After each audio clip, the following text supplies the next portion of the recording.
E o sujeito que alimenta essa cosmovisão de moralismo de coroinha, ele mede todo mundo com a sua régua, né? Então, ele mete expressões do tipo que o criador do chat GPT deveria ler Shakespeare, ou que autor tal não estaria vivo se tivesse lido Agostinho, sem pensar que tem gente mais preocupado com questões de nível analítico superior, né? E não com essa coisa de performance de virtude, de busca do humano, da santidade, blá blá blá.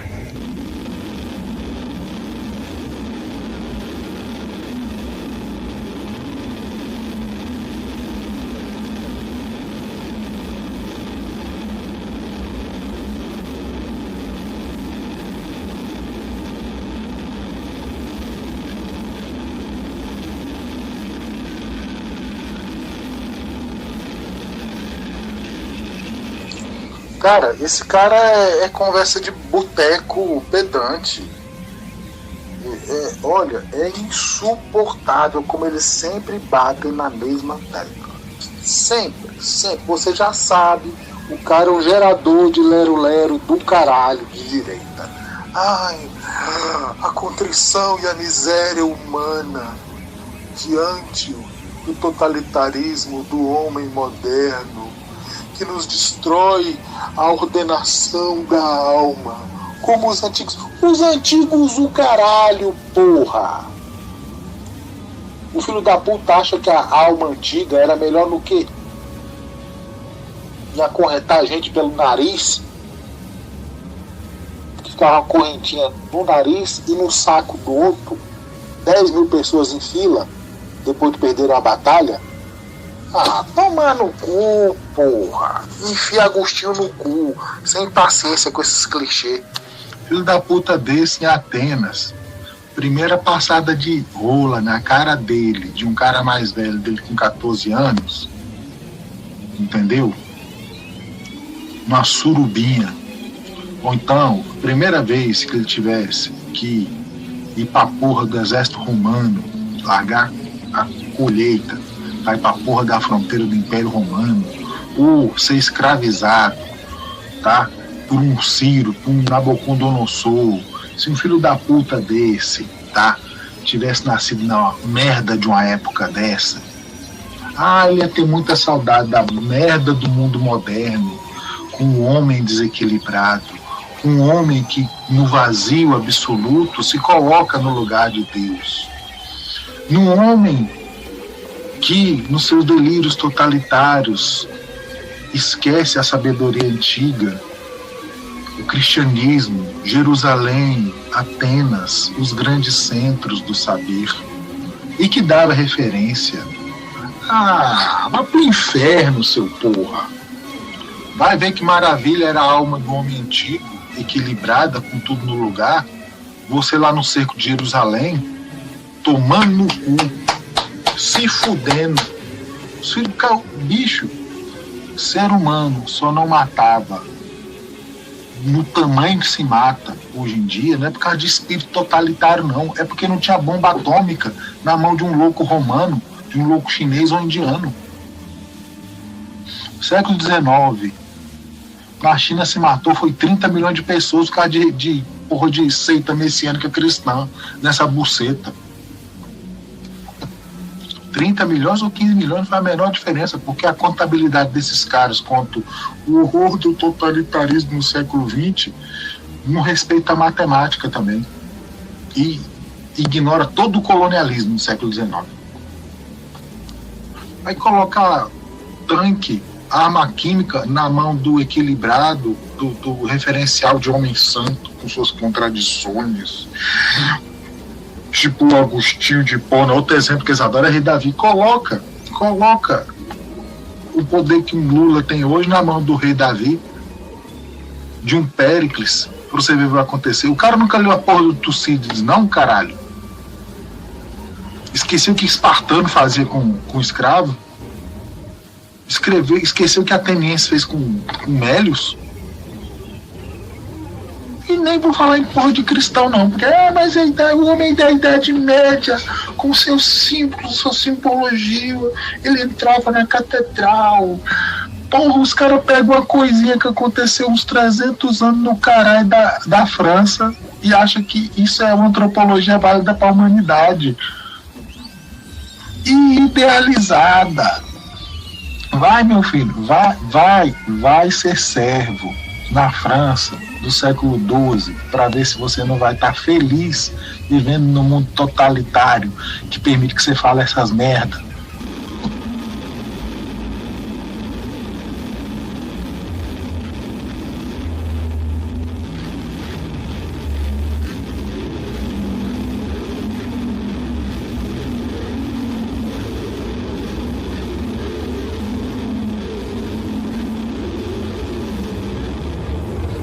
Um dos efeitos positivos do governo Bolsonaro ter sido uma merda, de tanta vulgaridade e palhaçada de militar e tal, é ter sepultado toda essa rede de olavistas e olavistas ressentidos porque se o governo Bolsonaro tivesse realmente colocado um programa cultural, educacional, etc., com algum projeto de longo prazo, hoje figuras tipo esse Martin Cunha seria a sumidade da crítica literária, e aí sim que a gente ia ver esses textos merda circulando e causando um estrago ainda maior.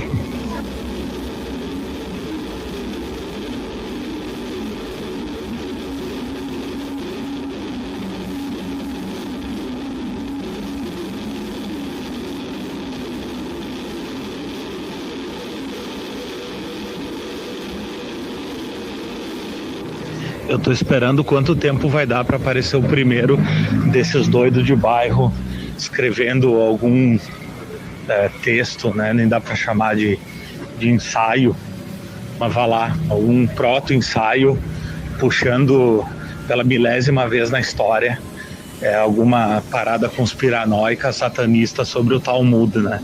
Porque esse tipo de conversa, mais cedo ou mais tarde, geralmente mais cedo do que tarde, vai descambar em antissemitismo retrô. E, porra, nesse caso nem acho que vai ser só o antissemitismo clássico europeu, antijudaico, né?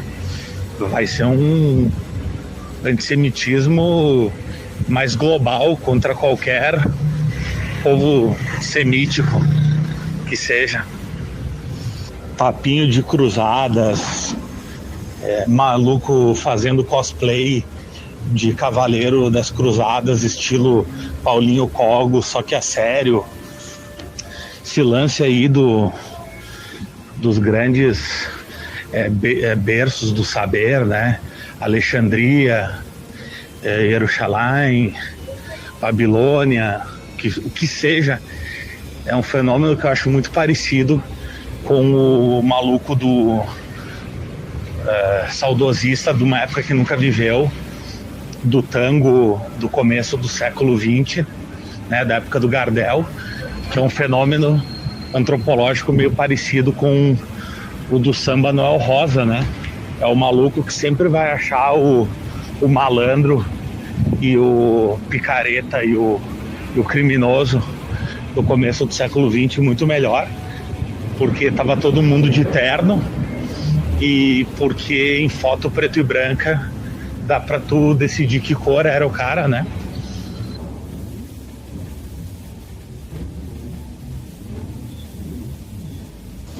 Uma coisa que a gente tem que pensar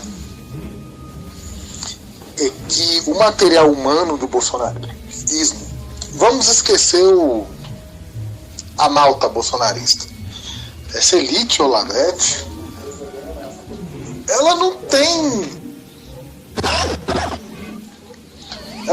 nada de trabalho, assim. É uma galera que escreve blog, a galera que não sabe dar palpite em tudo, mas nunca teve um trabalho de verdade na vida. A maioria deles é palpiteiro, tinha negóciozinho. E aí pegar esses caras e que não fez aquela escalada de vida em partido, vida em sindicato, vida como assessor, saber como é que toca um governo, se fudeu com esses caras todos. Tu vê aquele tal de Carlos Nadalim? O que esses caras fizeram? Porra nenhuma! O negócio é só, o problema é que eles se fodem, porque é só luta ideológica. Até para implementar a destruição deles, eles são incompetentes.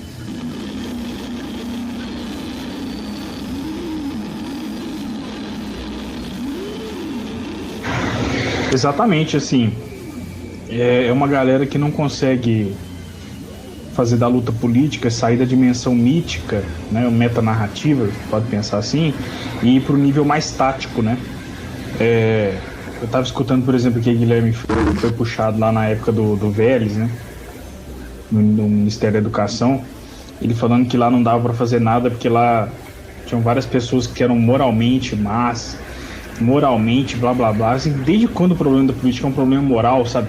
Então, assim, o cara ficar brincando no YouTube de Deus versus demônio, luta moral, espírito humano, a natureza humana é uma coisa. Quando o cara não consegue despachar um documento porque ele acha que o sujeito que não deu andamento é o demônio, é difícil.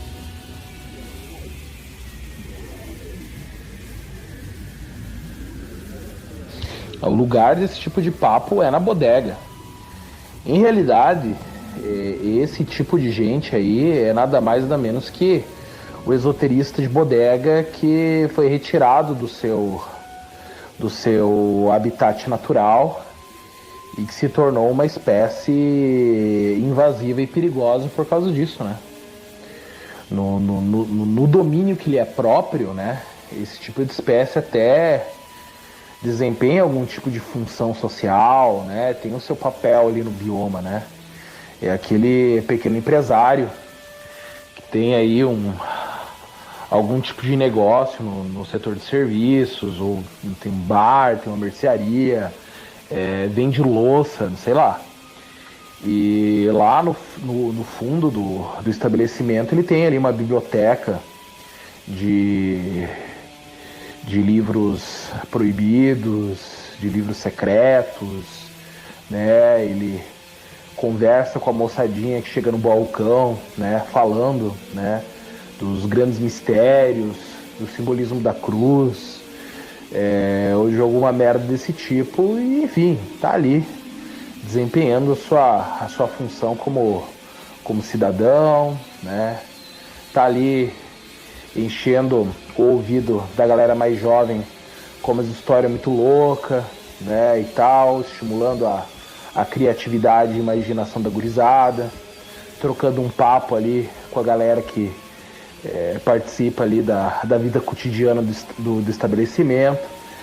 Mas quando esses sujeitos aí eles se tornam grandes intelectuais públicos, a merda tá feita.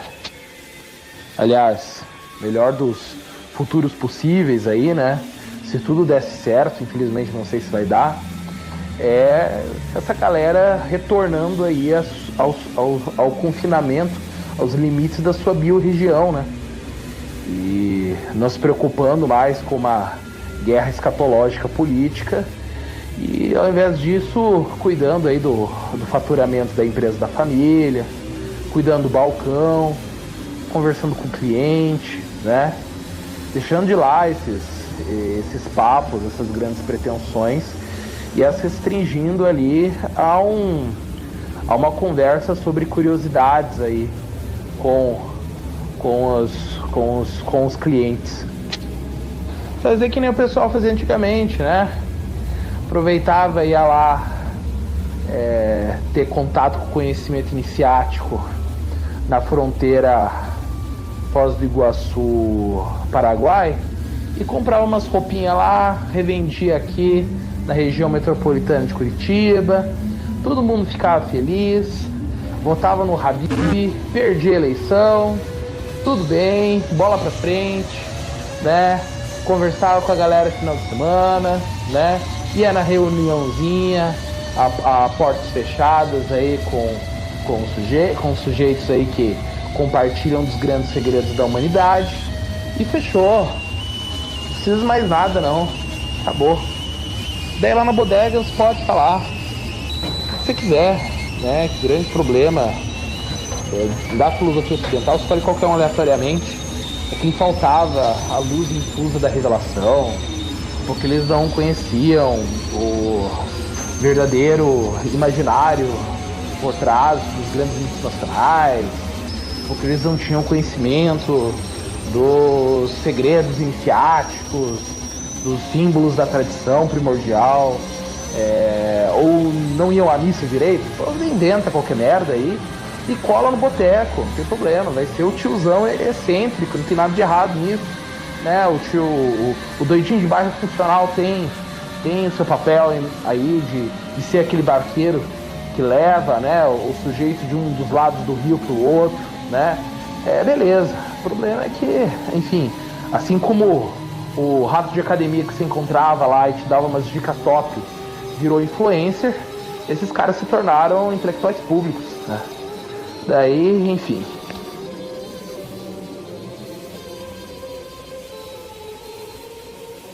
Vocês sabem que eu não sou a favor da vulgarização, de puxar a carta do antissemitismo, muito menos dentro de um contexto brasileiro.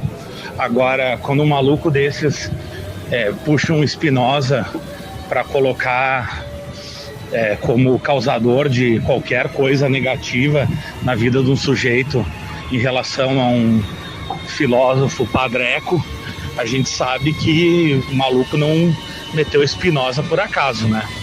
A gente sabe que isso aí, mais uma vez, vai acabar no de sempre, quando a gente está falando de medievalismos cristãos e esse tipo de maluco aí.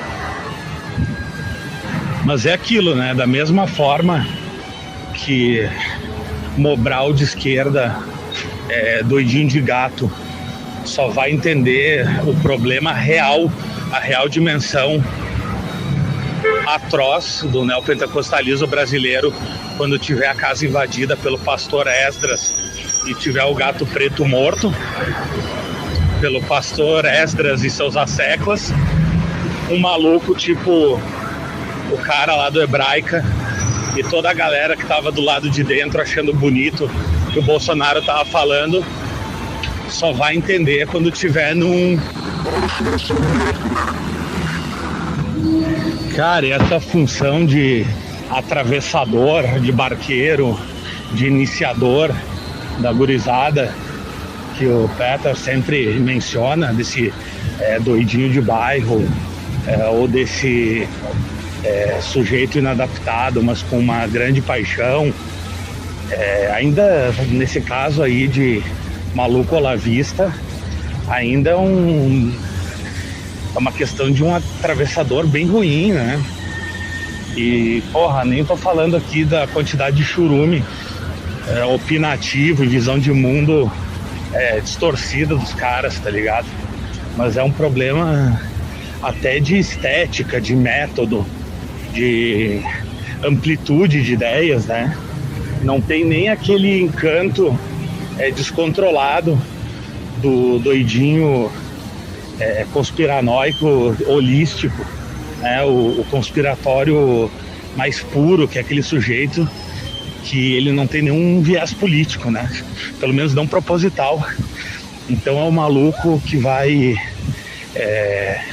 falar dos Illuminati, dono do mundo, vai falar de livro do Castan, mas também vai falar da dominação da Igreja Católica e das mentiras do clero, né? Então é um maluco que vai atirar para todo lado, e quando ele, pelo menos quando ele mostra um novo horizonte para a gurizadinha, esse sujeito está servindo basicamente como, ou servia, né? Porque essa figura já não existe mais tanto, servia como uma espécie de catálogo freestyle, né? De paradas para que o cliente meio que decidisse o que interessava e o que não interessava. Num lance olavista, isso aí já vem com essa coisa de... esqueci a palavra. Porra, se der pra editar isso e tirar a parte que eu fico 5 minutos lembrando uma palavra, eu vou agradecer. Porra, com essa coisa contemporânea do curador, né? Já vem com essa curadoria que é sempre uma curadoria extremamente mobralesca. Cara, eu já acho que quem assina clube de livro do estilo receba 2 livros aleatórios, ou clube da cerveja, receba 2 cervejas ou 3 ou 4 cervejas aleatórias num box por mês. Eu já considero quem assina esse tipo de serviço um meio do caminho de regresso, é claro, entre o Sapiens Sapiens e o Reino Monera. O que será que eu vou achar de quem quer ser iniciado filosoficamente por um maluco cuja maior emulação do professor Olavo de Carvalho, que conseguiu, foi fumar em ambiente fechado, né? Os caras não conseguem não só não emular as poucas coisas de bom que o Olavo de Carvalho tinha, porque tinha, eram pouquíssimas, mas tinha, como não conseguem nem emular a extrema maldade e mau caratismo do cara. Ou seja, uma galera que tenta ser má e mau caráter, não consegue, fica no meio do caminho, vira um vilão de 4º escalão, de um grande vilão de desenho animado, né? Num He-Man não seria jamais um esqueleto, seria o próprio Mandíbula mesmo, né? Um pelego. Não consegue escrever como o Olavo escrevia, não consegue capitalizar da forma que o Olavo conseguiu e não consegue ser extremamente engraçado, mesmo que às vezes de forma involuntária, como o Olavo de Carvalho, né? Então basicamente é só emulação do churume, numa versão de baixíssimo orçamento, gengivite e seborreia. Bagulho que não tem nada a ver, mas ao mesmo tempo esteticamente eu acho muito parecido. Esse rolê todo neotradicionalista, cristão esotérico, cara, pra mim tem toda uma estética início dos anos 90, um bagulho meio Paulo Coelho escrevendo fanfic, misturando Espanha celta, peregrinação, magia abstrata e telema do Marcelo Mota.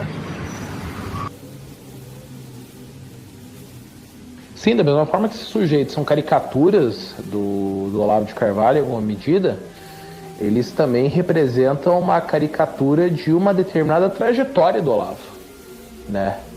Que foi de escritor da revista Planeta para ideólogo do catolicismo neoconservador brasileiro e centro magnético de uma dezena de outras porcariadas aí, né?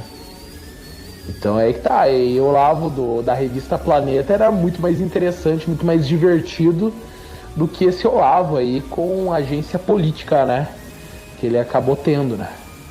Então eu acho que o elemento estético e tudo mais é bastante simétrico. O horizonte de vida intelectual do Brasil, para muita gente, é você sentar numa mesa, acender um cigarro, se possível, falar atrocidades para os seus alunos dentro de uma bibliografia que você escolheu, né? Já tem um monte de gente fazendo isso nas federais, aí a gente conhece e tal. Mas o olavismo deu a possibilidade de você empreender dessa forma, né? A questão é que com o Olavo deu certo e com muita gente não deu certo. E esse pós-olavismo é uma tentativa de reproduzir isso, só que pós-Bolsonaro não tem mais tração nenhuma, né? Então eu não espernei pra ninguém. Você vai ver lá os textos dos caras, tem 5, 6 likes, é ridículo. Não dá pro cara pagar o aluguel com isso.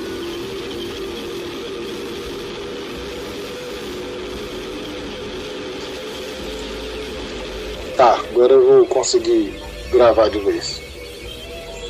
Para mim, o gesto do pensamento conservador que aponta que ele funciona sempre em dois sentidos. O primeiro sentido é do diagnóstico da doença do homem moderno. E o outro sentido é da nostalgia da perda da alma equilibrada em algum lugar do passado que eles nunca localizam. Porque eles só apontam figuras como filósofos, Platão, Agostinho, Tomás de Aquino, que descreveriam uma antropologia ideal que foi perdida e equilibrada. Só que estamos falando de filósofos. As pessoas não eram assim. Eles nem teriam escrito. Então não se perdeu nada, para falar a verdade. Eles têm que negar completamente a história e partir dessas leituras anacrônicas para se apegar nessa nostalgia. Então todo o movimento desses caras, ele por si só, ele é um pastiche, ele é um gesto de paródia involuntária. Porque o próprio gesto de ser um conservador na modernidade, na pós-modernidade, é tão inautêntico, para usar o jargão deles, é tão fragmentário, é tão inorgânico, tá? Padece da mesma doença do homem moderno, ser um conservador, como ser um funkeiro, como ser um tiktoker. Filho, para de acreditar que a identidade é essa coisa que foi construída, tá? Esse eu igual a eu, que foi perdida e que existe essa essência. Mesmo quando você faz esses gestos, você já é ridículo. E fica esses caras com esse mesmo papinho. E aqui no Brasil, pela nossa situação periférica, o ridículo fica maior. Mas atualmente eu não boto fé que, especialmente figuras como Scruton, aquele médico inglês imbecil lá. Em resumo, eu não boto fé que gringos publicados pela realização ou pela concreta sejam muito melhor do que a gente, que o conservador daqui não. Tudo é a mesma bosta. É tudo um sintoma da própria doença que eles acham que estão diagnosticando. Você é tão inautêntico, você é um pastiche do mundo do homem moderno, tanto como um tiktoker.